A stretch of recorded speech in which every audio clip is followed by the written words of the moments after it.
I usually have problems with microphones, not quite sure how far I can go away, but I have a signaler. I have more than a signaler, I have an adjuster, which is nice. I want to tell you a little story first before I start. I'm just delighted to be here and see all of these old faces. No, correction, not old faces, faces from a time a wee while ago when I met them last time. Don't get me wrong.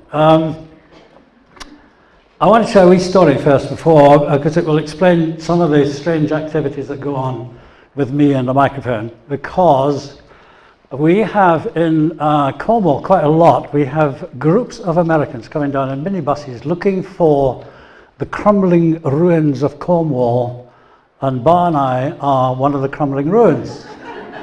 And what we do is give them a talk on dowsing or whatever and take them up to Encrom and chat about earth energy and fountain type healing and all that sort of thing.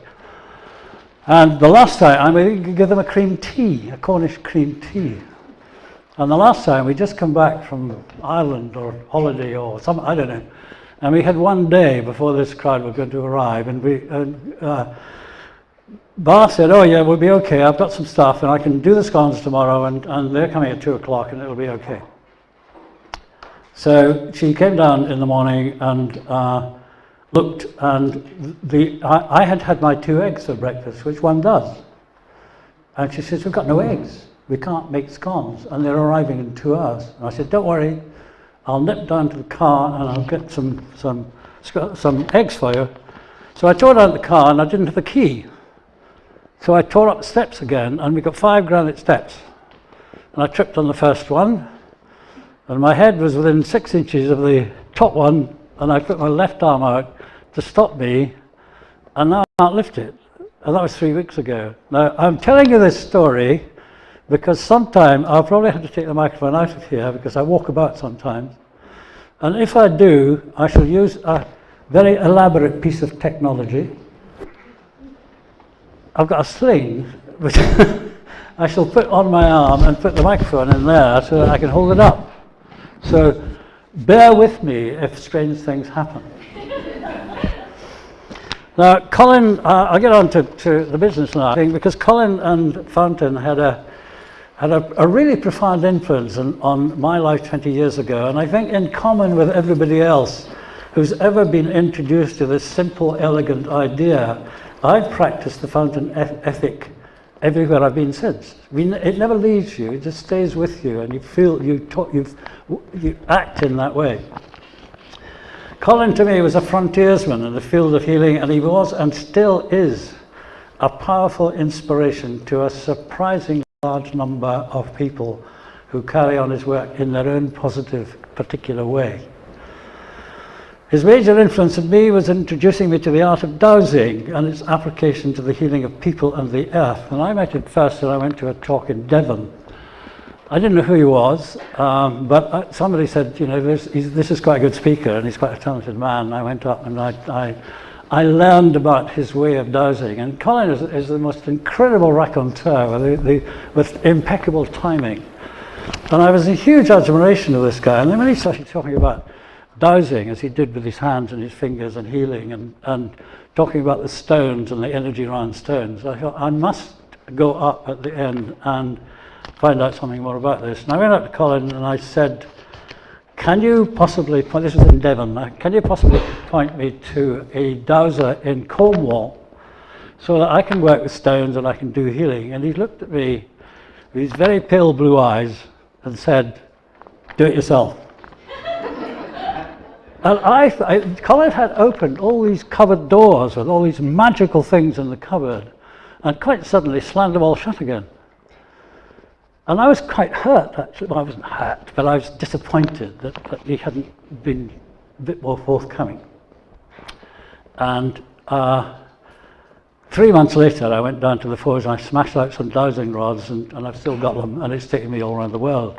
And Colin, he said later that he had done it deliberately to start me off in dowsing myself. And of course that was the whole idea. If he had said, oh yeah, go to so and so and use him, I would never have learned to douse in the sort of way I do now. I would never have got round to it.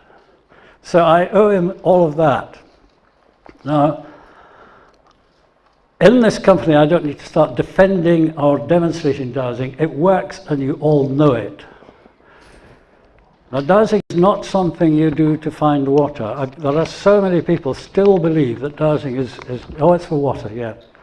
And end of story. But of course, it's an introduction, and this is important. It's an introduction to the potential in human beings for spiritual growth. It's not by any means the only doorway, but it's a very useful one to illustrate to all of us ordinary people that we have a potential beyond the boundaries of billiard ball physics, billiard ball science, and our material bodies. Dowsing introduces to working with other senses, one beyond the usual five, so you can discern things that you just can't see or hear or touch or taste or smell. We can accurately locate water sources many meters below the surface of the earth. We can tell the rate of flow of the water supply. We can tell the length of time the supply will be available. Specialist dowsers can locate archaeological remains. They can find lost dogs, cell phones, car keys, and the bar of chocolate you thought you'd left in the kitchen.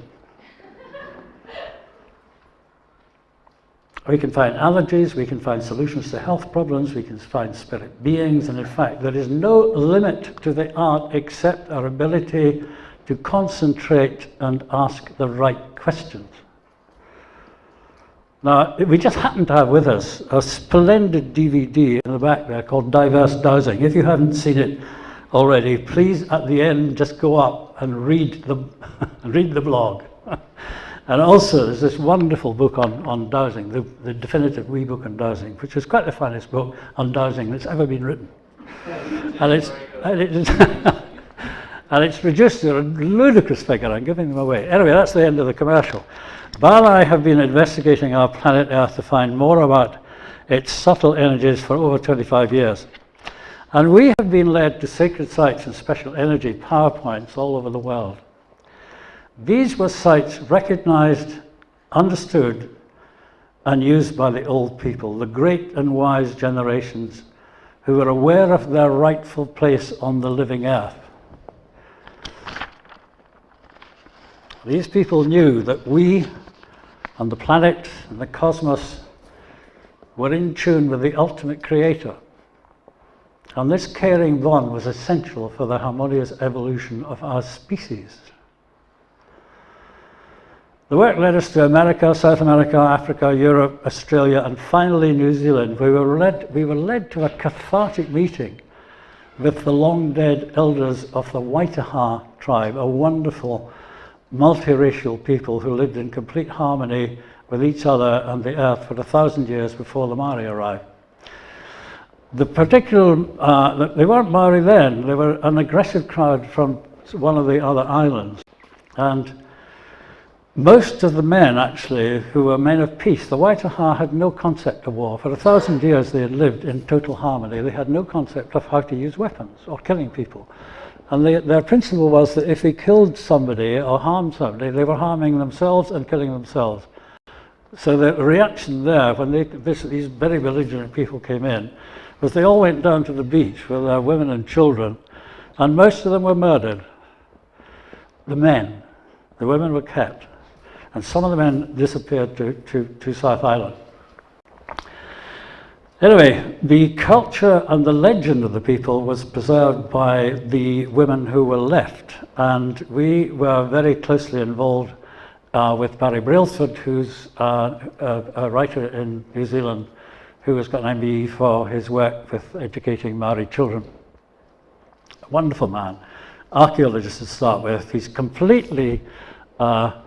because of his recognition of the Waitaha, it's just not taught in New Zealand. The Waitaha don't exist. The history starts 700 years ago when the first Maori came in. And that makes life very difficult because the Maori are in a terrible dichotomy now because they are ancestor worshippers, and the people who were on the island were their ancestors and they killed them. They're living with that problem. And the book that we wrote, or Barry wrote about the development and the culture of the Waitaha, raised a huge amount of controversy there, and he was sort of rejected by his archaeological friends because they said, we don't want to upset the apple cart. The Maori have just got a level playing field now, and there are some very, very educated and erudite Maori now who are in Parliament, and they don't want to upset the whole thing. So Barry's been ostracized by the archaeological people, and he's also been isolated by the Maori because his connection was an iwi from the north. An iwi is a sort of like a clan, and there are dozens of different clans. There are no sort of Maori from New Zealand. There are Maori from particular iwis, and they have no particular connection. And I think that's part of the reason that, because they have all have sacred sites. Part of the reason why we couldn't find a pair of caduceus lines down through the island there. It's fractured by the fact that they are still in their separate iwis. In fact, we spent 3 days trying to get to one of the senior Maori people who was an absolute gentleman. I mean, he was so highly cultured, and he was very polite. And when I asked him, you know, where the most powerful energy centre in New Zealand was, he said, with great surprise, it's just like here on my iwi. And I said, well, what about the ones in the other parts of the country? Oh, no, they're not important at all. So they have no perception of the connection of energy through the island.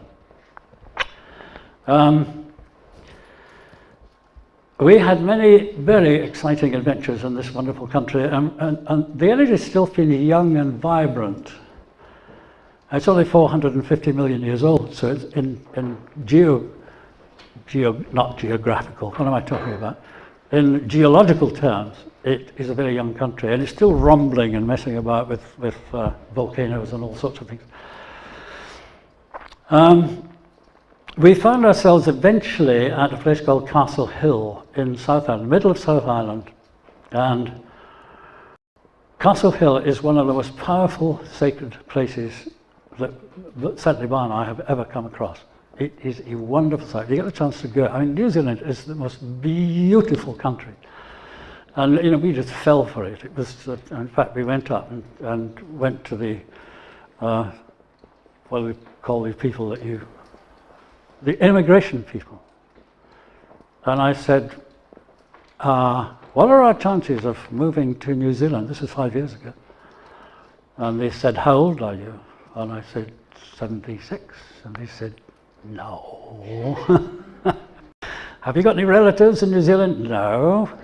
Have you got, is that anybody that married or somebody that you know? No, I don't have that.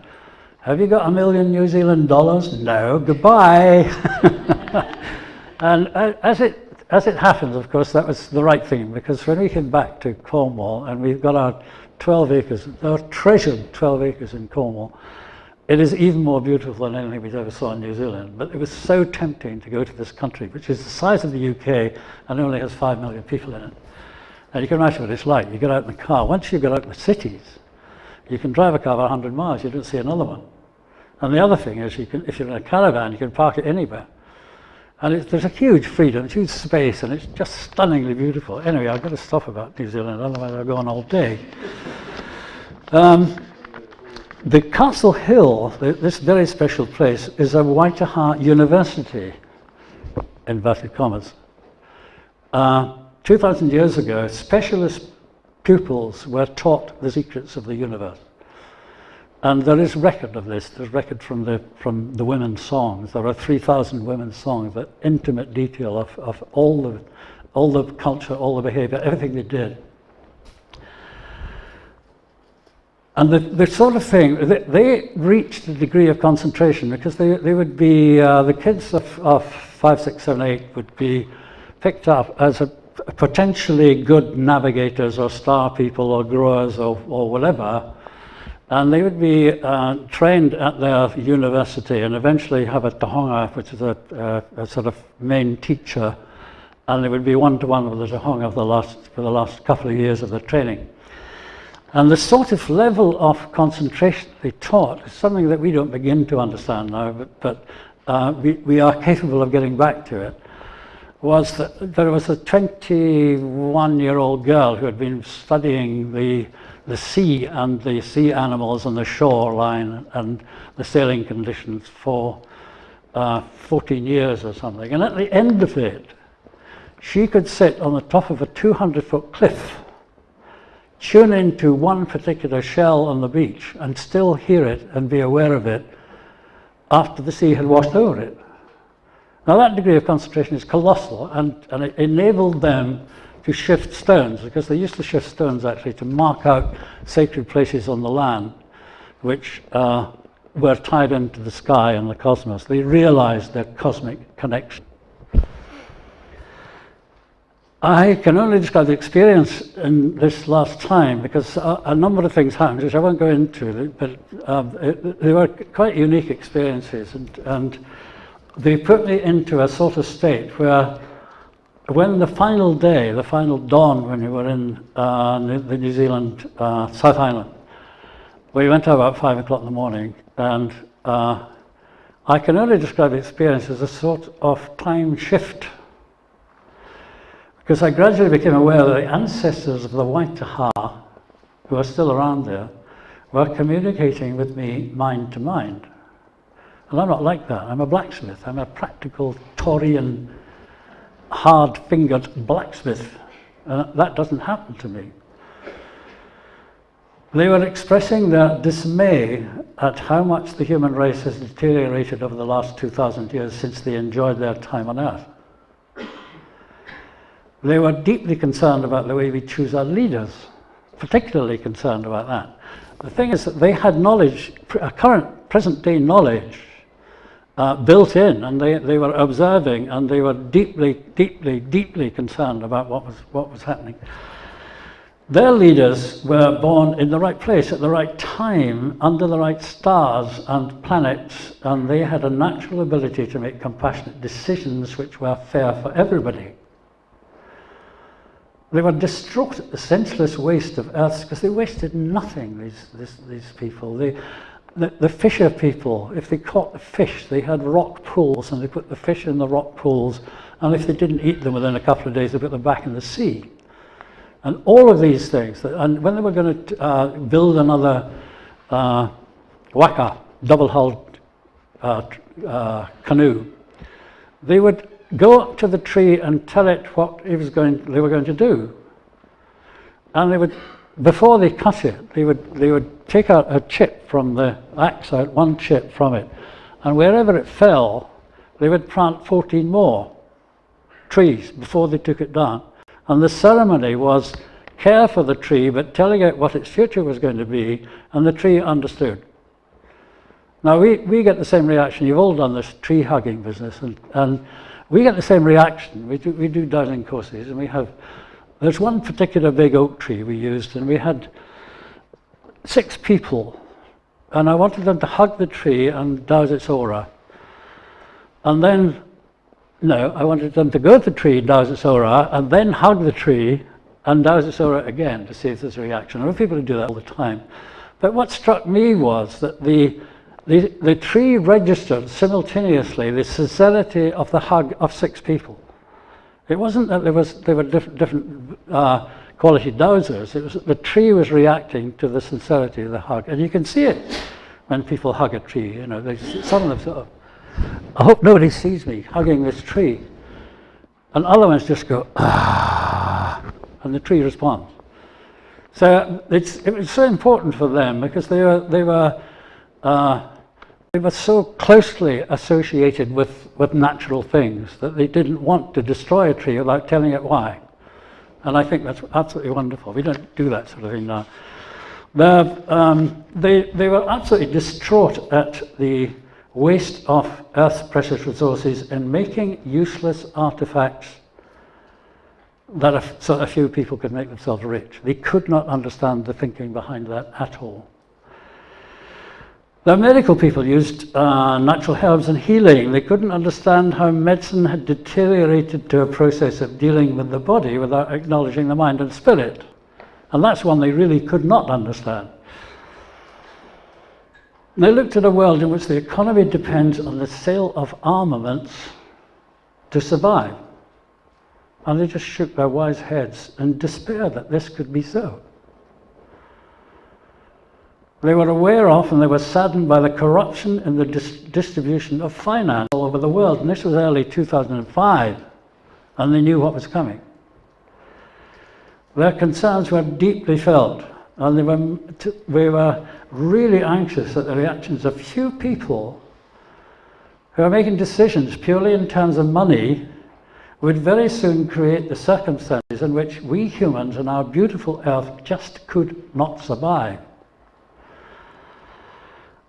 They were coming in mind to mind, together with many of the old people on the indigenous, and many of the old indigenous peoples. They were coming through time and space to try and give us a wake-up call to the dangers we're creating for ourselves.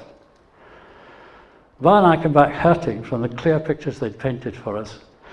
In 1998, I wrote a book called It's Not Too Late. And I was fulminating that, at that time, it's 10 years ago, I suppose, about the way banks are working and the way the oil people were working and the way the politicians were working, all these things.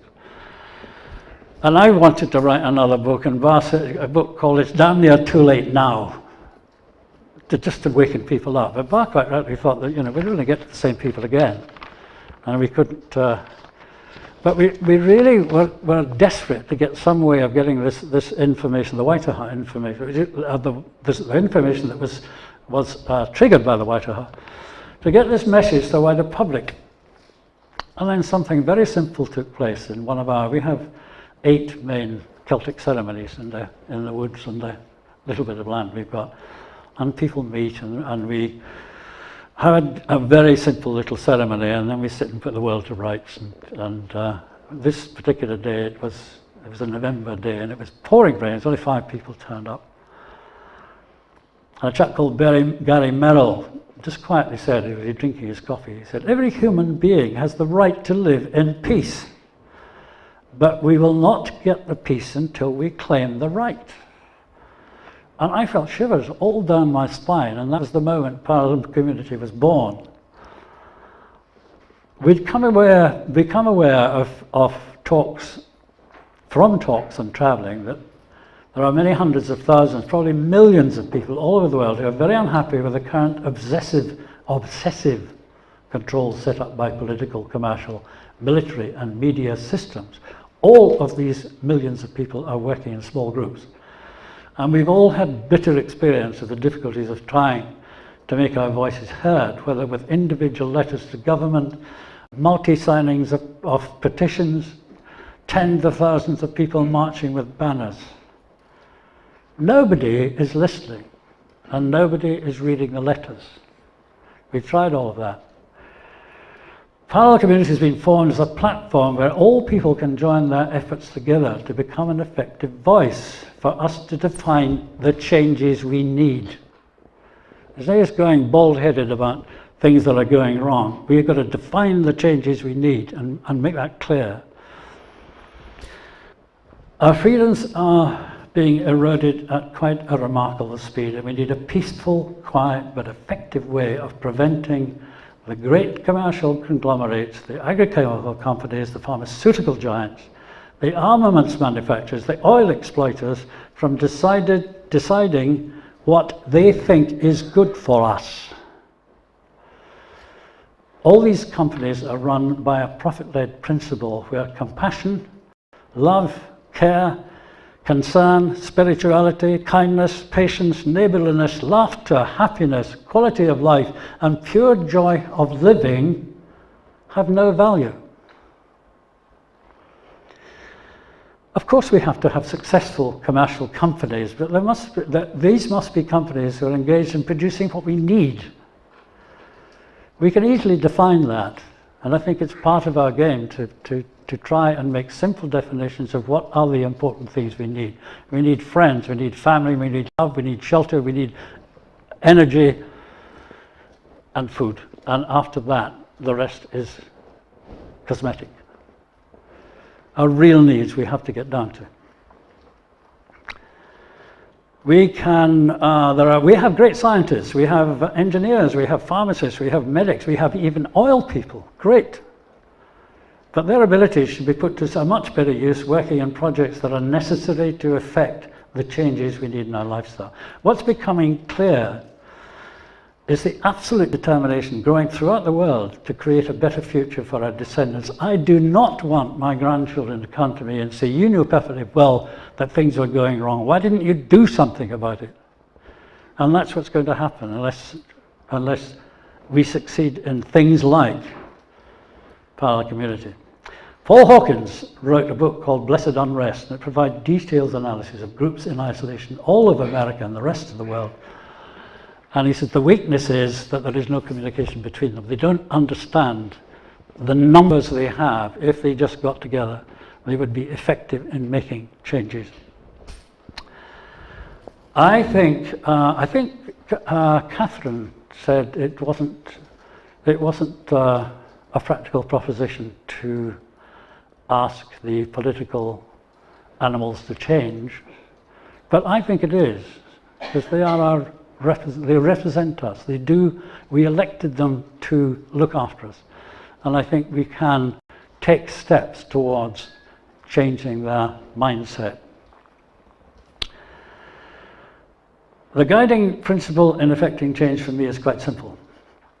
There is no need for anger.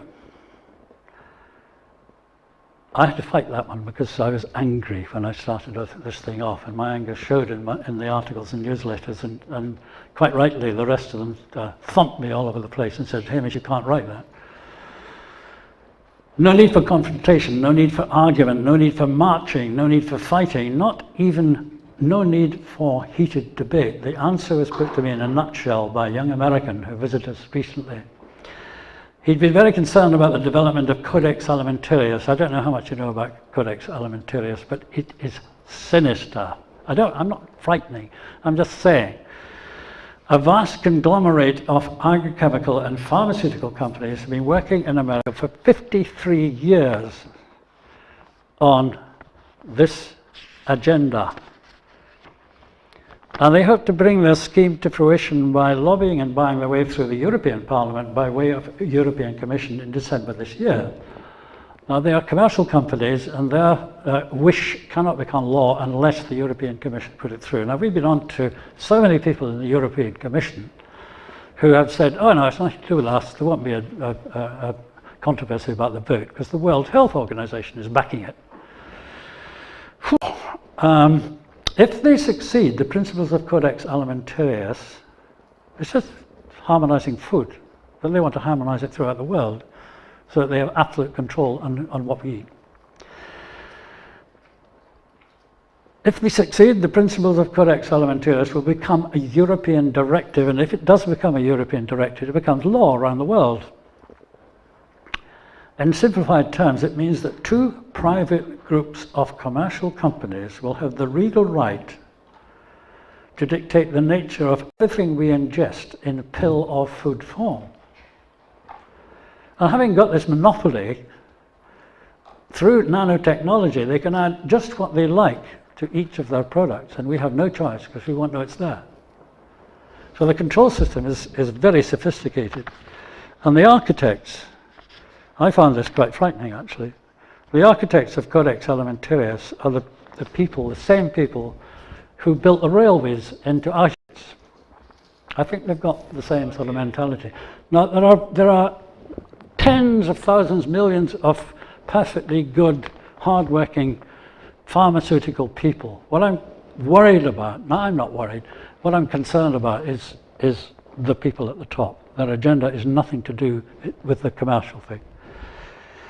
It's a massive threat to our freedom of choice and our quality of life. I asked the young American what he was going to do about this proposed new legislation. And he looked at me for a moment or two. He said, we're simply going to tell them we're not going to buy the product. And I thought, that's a funny answer. And then I thought about it. And I realized that he had the simple basis for a massive breakthrough for all of us to take back our rights to decide the future of our planet. Commercial companies of all sizes require us to continue to buy the product to survive. Small companies succeed when they make things we really need. Very large companies have survived up till now by insisting that there's no other way to accomplish what they're trying to do. We can't do it any other way. We can't feed the world unless we have agri-chemicals. The principle of not buying their product applies at all levels. Government programs like Trident refurbishing. We are proposing to spend £90 billion refurbishing the Trident, which can only murder people. And we're going to cut £2 billion off the education bill. I mean, the whole thing is ludicrous. World threats of there are quangos now and we had a great altercation with Hazel Blear's very interesting series of letters to try and get to her about this planning thing. Now, planning now is major planning is looked after by, in this country, by a quango of non-elected people. And guess who's in the quango? It's British Aerospace, and it's Tar Macadam and all the road people and these sort of people are on the planning, and they decide. World orders, like the threats of the war against Iran, that's another one, that we're just not going to buy the product. And if they want to go there, they can go, but we are going to try and persuade everybody that this is not the way to solve the problem. Dialogue is the way to solve the problem. World orders like World Health Organization have been totally effectively hijacked by big pharmaceutical companies. This is not scaremongering, this is fact. The World Bank lends to induce debt to lesser countries, and then when they can't pay the interest on the debt, they strip their assets and give it to their friends in the commercial world. That's an oversimplification, I know. There are some good things happening, a lot of good things happening. There's a few positive newsies left. That's another paper you really ought to start and read, because you realize there's a world out there which is absolutely beautiful with great people who are sacrificing everything to try and get things going. We can. What I'm saying is it's not just a question of trying to stop people buying the Sun newspaper. I mean, it is ludicrous, is it not, that nearly 4 years ago, Rupert Murdoch said, I think I'm going to have a Conservative government in UK next time. And he feeds this stuff, and then the Sun was a Labour paper, and then a week ago, it's suddenly become a Conservative paper. I wonder who influenced that. Should he have that sort of gross influence in what happens in this country? Because in the end, we'll get the government that is dictated by the 400,000 people in the country that swing one way or the other. And if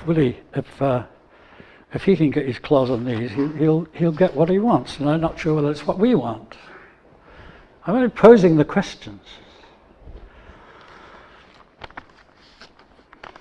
If we get together, we can put it politely and peacefully, but very firmly, to politicians, business tycoons, bankers, world organizations, that they are failing to provide for our human needs by pursuing the present system.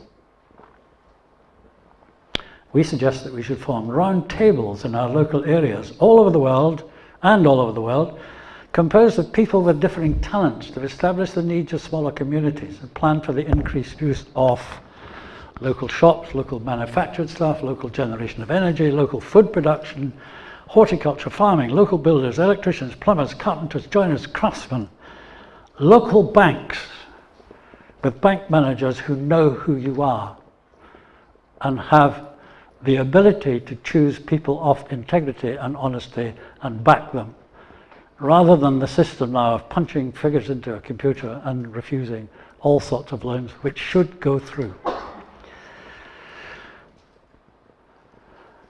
In that way, we would not be dependent on the larger conglomerates to provide the basics for a happy and unstressed lifestyle. As parallel community grows in numbers, the quiet insistence that we are not prepared to buy the product, whatever the product is anymore, will filter more and more quickly to those in authority at all levels. And mindsets will start to change as soon as the present establishment, be it MPs, MEPs, civil servants, or local planners, or councillors, realise that they are liable to be replaced by more efficient and more caring people. Many thousands of groups and individuals feel strongly supportive of this way of thinking. At the moment they're working in isolation, not realising that together we can make profound changes and care for the planet at the same time.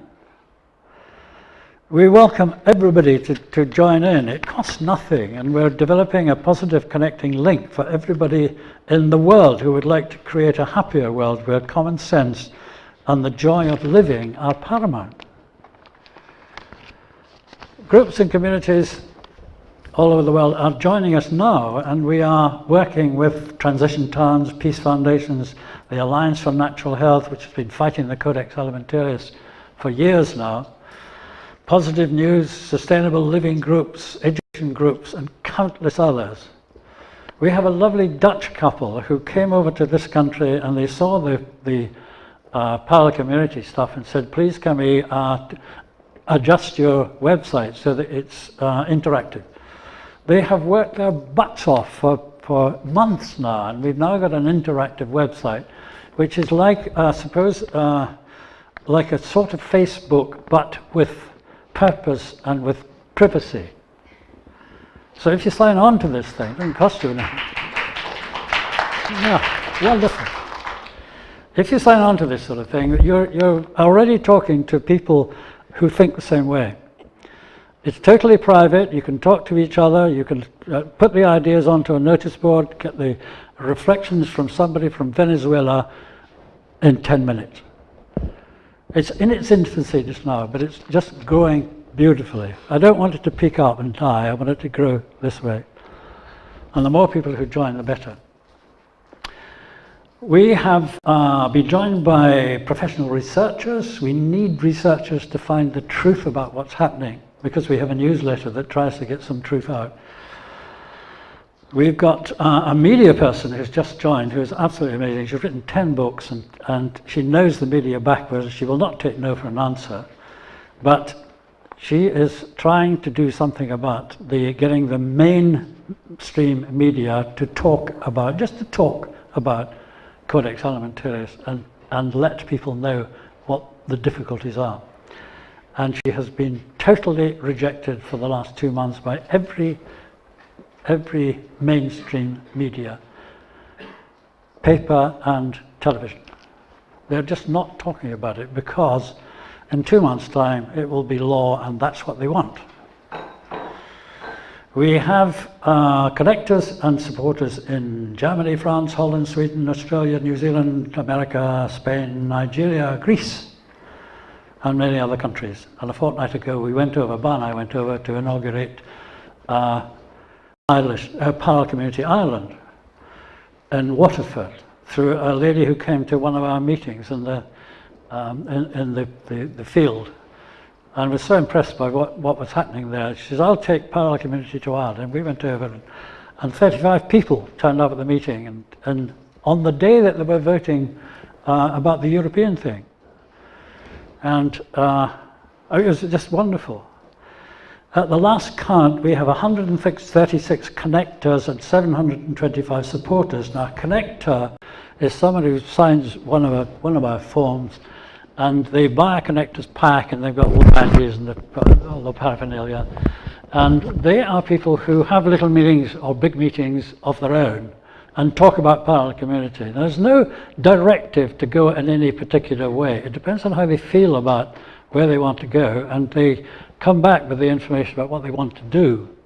And then we give them support or not give them support, depending on whether it's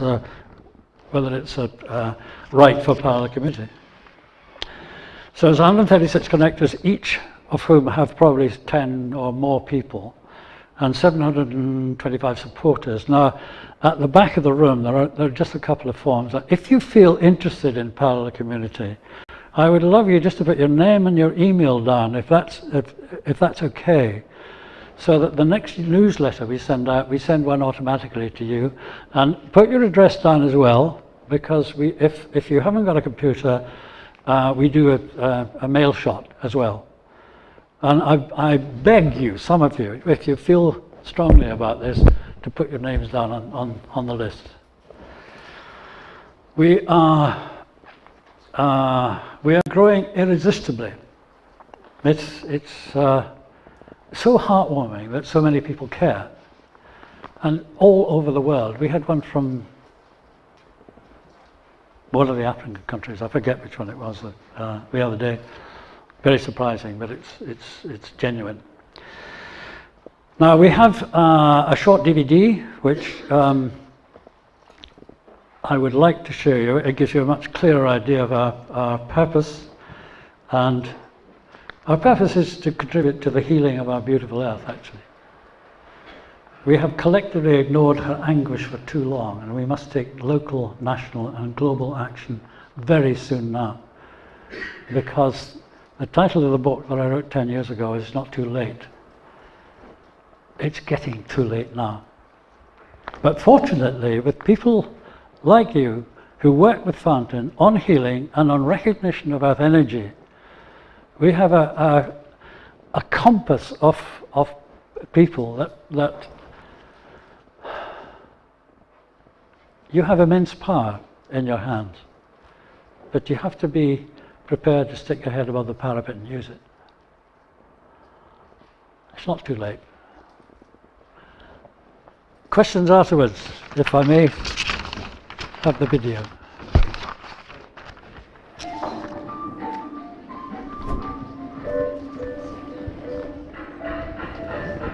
I'm Hamish. I'm a blacksmith. I'm a metal sculptor.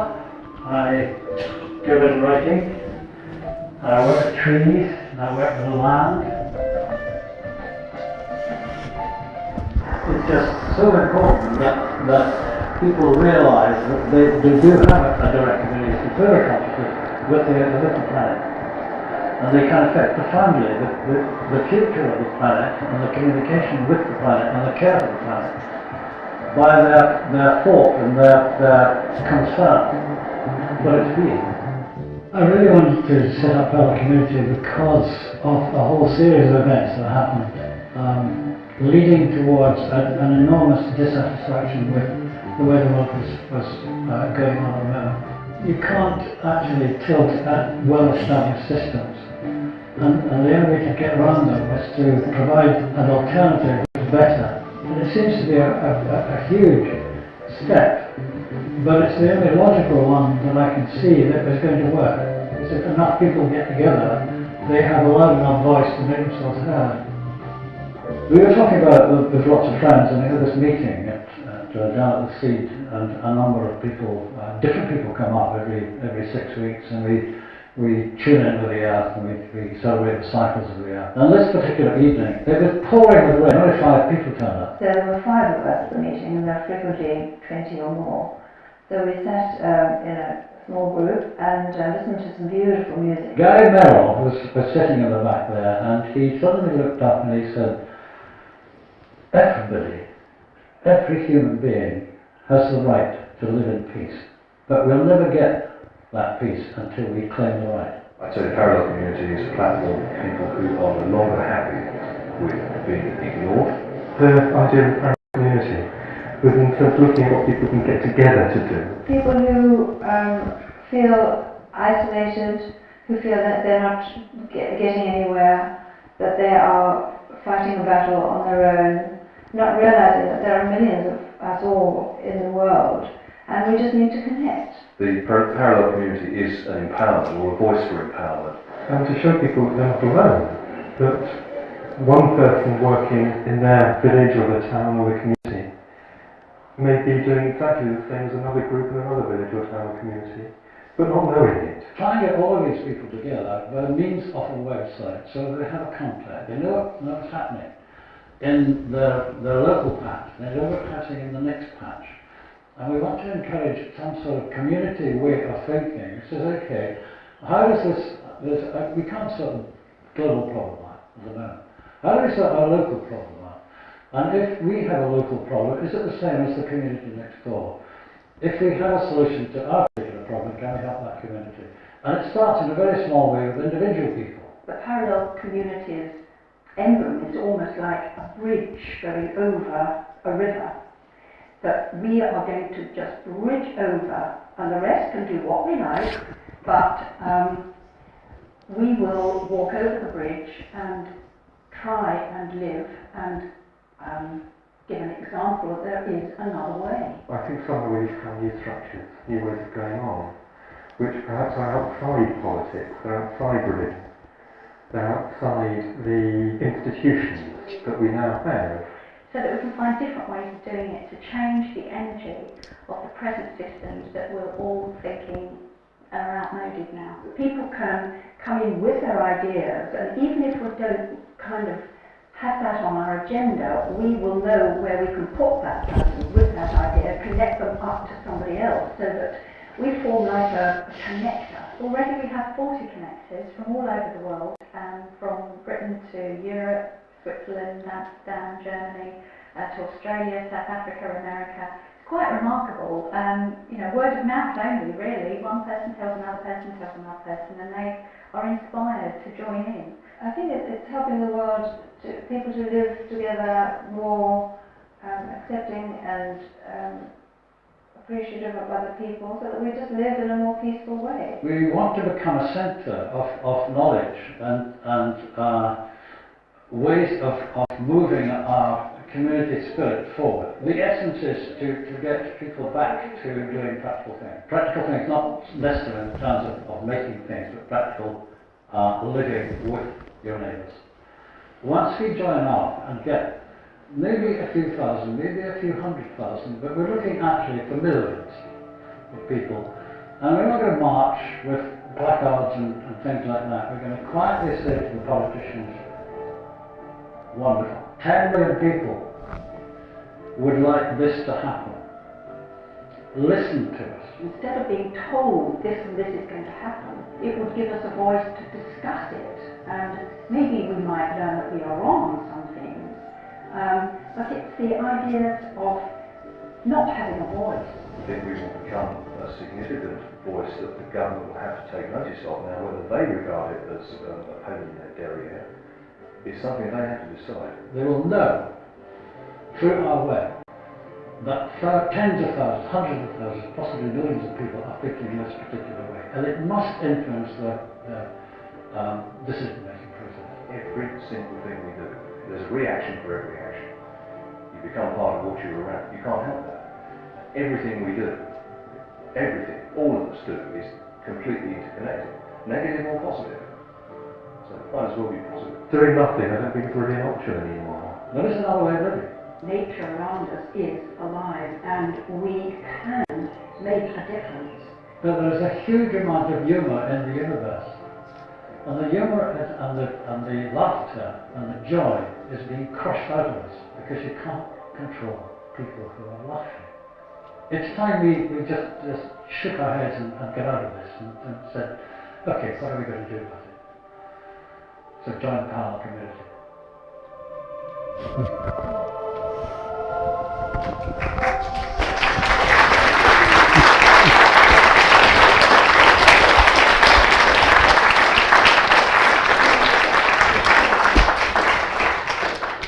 Thank you very much. We have a lot of fun too with it, and defining where we want to go is quite exciting actually, because people have different things they need, and we're trying to get some sort of strategy going that encompasses every need.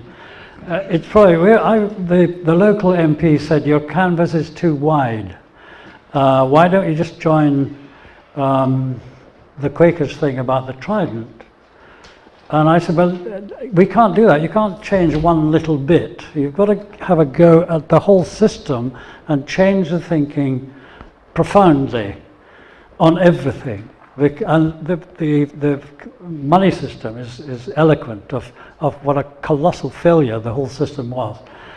So I told them that the Quakers they've had a wonderful anti-Trident program for 24 years. There's been not the slightest difference, and a wee bit more energy on that won't do anything. But the strength of perfectly ordinary, determined people is colossal, and I think we've got to harness it.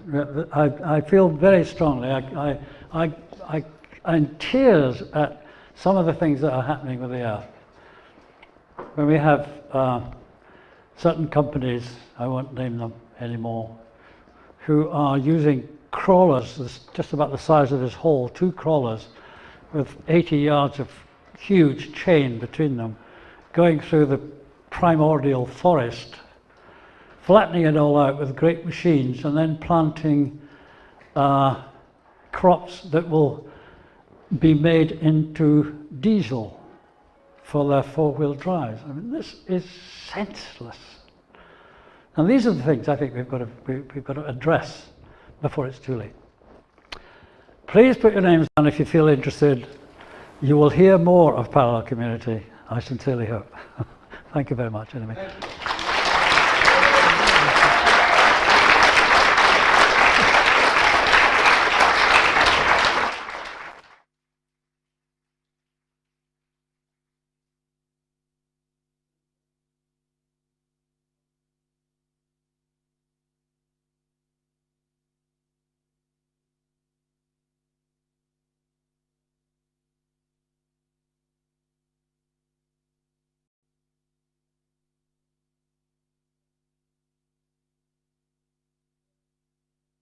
Science and our material bodies. Dowsing introduces to working with other senses, one beyond the usual 5, so you can discern things that you just can't see or hear or touch or taste or smell. We can accurately locate water sources many meters below the surface of the Earth. We can tell the rate of flow of the water supply. We can tell the length of time the supply will be available. Specialist dowsers can locate archaeological remains, they can find lost dogs, cell phones, car keys, and the bar of chocolate you thought you'd left in the kitchen. We can find allergies, we can find solutions to health problems, we can find spirit beings, and in fact there is no limit to the art except our ability to concentrate and ask the right questions. Now, we just happen to have with us a splendid DVD in the back there called Diverse Dowsing. If you haven't seen it already, please at the end just go up and read the, read the blog. And also there's this wonderful book on dowsing, the definitive wee book on dowsing, which is quite the finest book on dowsing that's ever been written. And it's reduced to a ludicrous figure. I'm giving them away. Anyway, that's the end of the commercial in the morning, and looked, and I had had my 2 eggs for breakfast, which one does. And she says, we've got no eggs. We can't make scones, and they're arriving in 2 hours. And I said, don't worry, I'll nip down to the car and I'll get some eggs for you. So I tore down the car and I didn't have a key. So I tore up the steps again, and we got 5 granite steps. And I tripped on the first one, and my head was within 6 inches of the top one, and I put my left arm out to stop me, and now I can't lift it. And that was 3 weeks ago. Now, I'm telling you this story because sometime I'll probably have to take the microphone out of here because I walk about sometimes. And if I do, I shall use a very elaborate piece of technology. I've got a sling, which I shall put on my arm and put the microphone in there so that I can hold it up. So bear with me if strange things happen. Now, Colin, I'll get on to the business now, because Colin and Fountain had a really profound influence on my life 20 years ago, and I think in common with everybody else who's ever been introduced to this simple, elegant idea, I've practiced the Fountain ethic everywhere I've been since. It never leaves you, it just stays with you, and you feel, you act in that way. Colin to me was a frontiersman in the field of healing, and he was and still is a powerful inspiration to a surprisingly large number of people who carry on his work in their own positive, particular way. His major influence on me was introducing me to the art of dowsing and its application to the healing of people and the earth. And I met him first when I went to a talk in Devon. I didn't know who he was, but somebody said, you know, this is quite a good speaker and he's quite a talented man. And I went up and I learned about his way of dowsing. And Colin is the most incredible raconteur with impeccable timing. And I was in huge admiration of this guy. And then when he started talking about dowsing, as he did with his hands and his fingers and healing and talking about the stones and the energy around stones, I thought I must go up at the end and find out something more about this. And I went up to Colin and I said, can you possibly, this was in Devon, can you possibly point me to a dowser in Cornwall so that I can work with stones and I can do healing? And he looked at me with his very pale blue eyes and said, do it yourself. And Colin had opened all these cupboard doors with all these magical things in the cupboard, and quite suddenly slammed them all shut again. And I was quite hurt, actually. Well, I wasn't hurt, but I was disappointed that he hadn't been a bit more forthcoming. And 3 months later, I went down to the Forge and I smashed out some dowsing rods, and I've still got them, and it's taken me all around the world. And Colin, he said later that he had done it deliberately to start me off in dowsing myself. And of course that was the whole idea. If he had said, oh yeah, go to so and so and use him, I would never have learned to douse in the sort of way I do now. I would never have got around to it. So I owe him all of that. Now, in this company, I don't need to start defending or demonstrating dowsing. It works and you all know it. Now, dowsing is not something you do to find water. There are so many people still believe that dowsing is oh, it's for water, yeah. And end of story. But of course, it's an introduction, and this is important, it's an introduction to the potential in human beings for spiritual growth.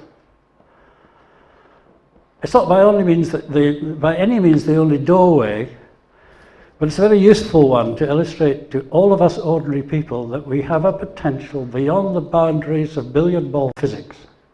Billiard ball. I usually have problems with microphones, not quite sure how far I can go away, but I have a signaler. I have more than a signaler, I have an adjuster, which is nice. I want to tell you a little story first before I start. I'm just delighted to be here and see all of these old faces. No, correction, not old faces. Faces from a time a wee while ago when I met them last time. Don't get me wrong. I want to tell a wee story first before, because it will explain some of the strange activities that go on with me and the microphone. Because we have in Cornwall quite a lot. We have groups of Americans coming down in minibuses looking for the crumbling ruins of Cornwall, and Bar and I are one of the crumbling ruins. And what we do is give them a talk on dowsing or whatever, and take them up to Crom and chat about earth energy and fountain type healing and all that sort of thing. And the last time we give them a cream tea, a Cornish cream tea. And the last time we just come back from Ireland or holiday or something, I don't know. And we had one day before this crowd were going to arrive, and Bar said, oh yeah, we'll be okay, I've got some stuff and I can do the scones tomorrow, and they're coming at 2 o'clock and it'll be okay. So she came down